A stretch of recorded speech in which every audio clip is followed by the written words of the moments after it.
Hai semuanya, perkenalkan namaku Andi, usiaku 20 tahun. Aku bekerja sebagai penjaga rumah kosong di kompleks perumahan di daerah Permata Hijau, Kebayoran Lama, Jakarta Selatan. Aku ingin menceritakan pengalamanku yang menurutku fenomenal, mengejutkan, dan juga membingungkan. Jujur, selama aku bekerja sebagai penjaga di rumah tersebut, baru kali ini aku bertemu dengan ART yang ramah, baik, dan saling menghargai sebagai sesama rekan kerja. Aku orang biasa, aku bukan security yang tugasnya hanya menjaga rumah saja. Tapi aku penjaga rumah yang ikut mengerjakan apa saja. Kadang jadi tukang kebun, kadang disuruh gantiin jadi supir majikanku, kadang jadi ART juga, dan apa saja sebisaku. Jujur aku lelah, tapi mau gimana lagi, inilah pekerjaanku yang harus aku jalani setiap hari. Aku sadar, ijazahku hanya lulusan SMP, dan zaman sekarang mencari pekerjaan itu sangatlah sulit. Jadi aku harus menjalani pekerjaanku dengan ikhlas. ART yang aku sebutkan tadi, namanya Ina. Dia usianya lebih dewasa dariku, dan dia juga sudah mempunyai suami, tapi belum mempunyai anak. Usianya 30 tahun, dia berasal dari Jawa Tengah, lebih tepatnya daerah Semarang. Setiap hari bertemu, dan terkadang aku ikut membantu pekerjaannya, karena aku kasihan melihat dia kerja sendirian di rumah yang menurutku sangat besar. Singkat cerita, karena kita sudah lumayan akrab, dia mulai memberanikan diri untuk curhat tentang keadaan rumah tangganya, yang menurutku sangat rumit. Dia menikah di usia 25 tahun, dan suaminya berusia 35 tahun. Perbedaan usia yang lumayan jauh, dia dituntut harus segera mempunyai anak. Tapi apalah daya, mungkin Tuhan belum berkehendak. Dia bercerita tentang kebiasaan suaminya yang gaya hidupnya tidak sehat, perokok berat, mabuk-mabukan, dan lain sebagainya. Ditambah lagi, mertuanya sudah dan terus menuntut dia untuk segera mempunyai anak. Maklum sih, mungkin mertuanya sudah ingin mempunyai cucu. Di sisi lain, suaminya si Ina adalah anak satu-satunya. Aku berpikir, tak heran kalau mertuanya menuntut, karena memang mau menuntut sama siapa lagi, sedangkan mertuanya cuma mempunyai satu anak, yaitu suaminya si Ina. Dia bercerita sangat gamblang, dari awal sampai akhir. Sampai-sampai aku ikut nangis melihat dia nangis. Aku bisa merasakan kesedihan dia seperti apa, karena aku tipe orang yang hatinya gampang tersentuh. Dia tidak sungkan atau malu, sampai-sampai menceritakan tentang hubungan intimnya dengan suaminya. Dan dari cerita itu, aku baru tahu ternyata suaminya mempunyai masalah di organ intimnya. Suaminya mengidap penyakit varikokel, yang setauku penyakit itu menyebabkan kemandulan pada pria. Ina kebingungan, bagaimana caranya menjelaskan kepada mertuanya tentang penyakit yang diderita suaminya itu, dan juga menjelaskan penyebab sampai sekarang dia belum juga mempunyai anak. Itu bukan salah dia, tapi karena suaminya yang mandul, sedangkan suaminya sangat acuh terhadap ibunya, sehingga si Ina pun menjadi semakin bingung. Dia merasa lelah dengan keadaan yang terus dituntut harus segera mempunyai anak. Dia juga sering mendapatkan ancaman dari mertuanya. Kalau sampai belum hamil dan memiliki anak juga, dia disuruh cerai dengan suaminya. Dan itu yang dia takutkan, karena kedua orang tua dia sudah meninggal, dan dia juga tidak memiliki rumah ataupun aset lainnya. Karena dulu orang tuanya dia tersangkut masalah, sampai-sampai semuanya habis dijual. Setelah itu orang tuanya depresi, sakit-sakitan, hingga akhirnya meninggal. Dan yang membuatku terkejut adalah si Ina memohon dan mengajakku untuk berhubungan intim dengannya. Dia beralasan, itulah satu-satunya cara agar dia bisa hamil dan terbebas dari tuntutan mertuanya. Dan dia juga sangat yakin kalau aku bisa menghamilinya, karena dia tahu gaya hidupku yang sehat dan tidak memiliki penyakit apapun.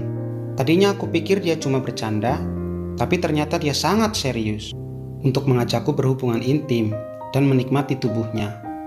Dia juga jujur kalau sebetulnya ada perasaan cinta kepadaku.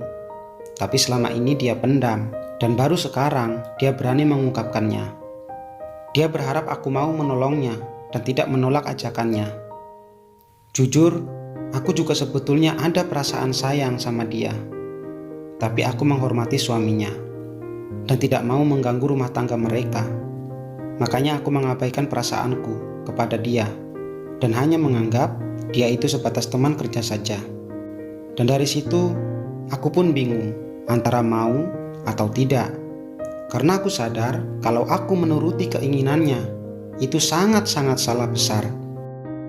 Tapi di sisi lain dia membutuhkan pertolonganku karena rumah tangganya diambang perpisahan kalau dia sampai belum hamil juga.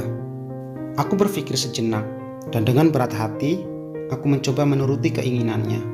Seandainya nanti aku berhasil membuat dia hamil dan membuat mertuanya dan keluarganya menjadi bahagia, alangkah bahagianya aku bisa ikut membantu menyelamatkan dia dari keadaan yang rumit, walaupun dengan cara yang salah.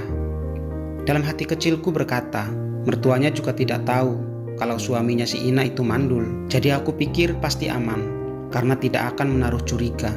Dan di sisi lain, suaminya dia juga cuek-cuek saja. Dan setelah aku mengiyakan keinginannya, aku mengajak dia untuk mandi terlebih dahulu karena badan kita kotor penuh debu. Dan tibalah saat yang menggetarkan jiwaku karena aku akan menggauli istri orang lain, yaitu ART rekan kerjaku sendiri. Tak terpikirkan sebelumnya. Dan jujur, aku baru pertama kali melakukan hubungan badan dengan wanita. Entah aku bisa memuaskannya atau tidak, yang pasti aku bertujuan untuk menolongnya saja. Singkat cerita, kita pun mandi bersama, dan alangkah terkejutnya aku saat melihat dia membuka pakaiannya dan telanjang bulat di depanku. Seolah-olah dia pasrah dengan apapun yang akan aku lakukan.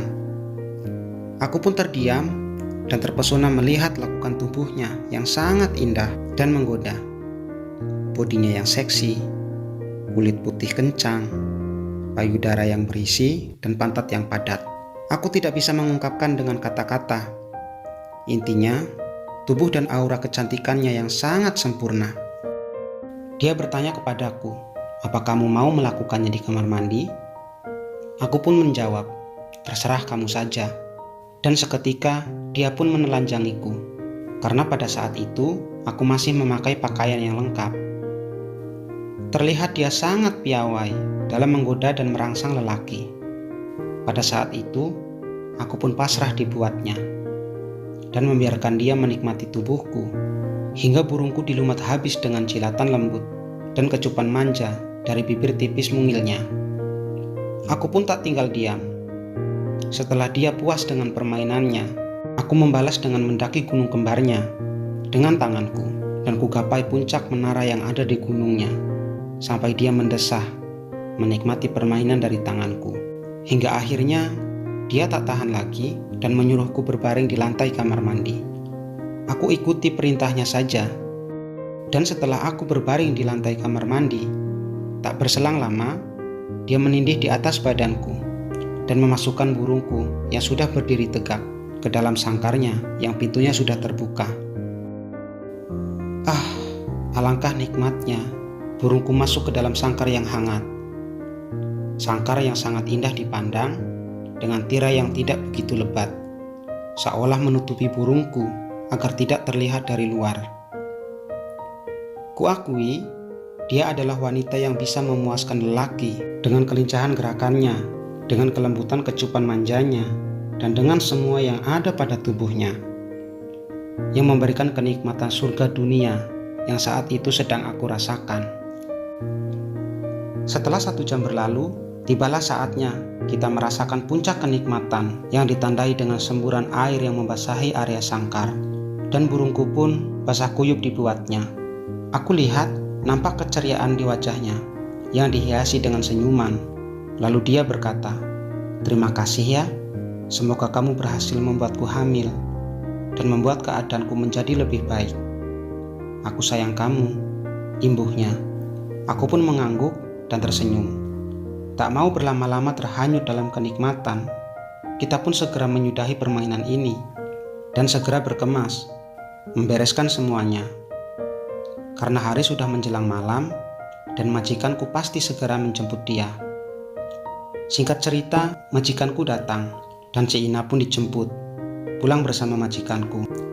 Setelah mereka pergi, aku pun menjalankan rutinitasku seperti biasa.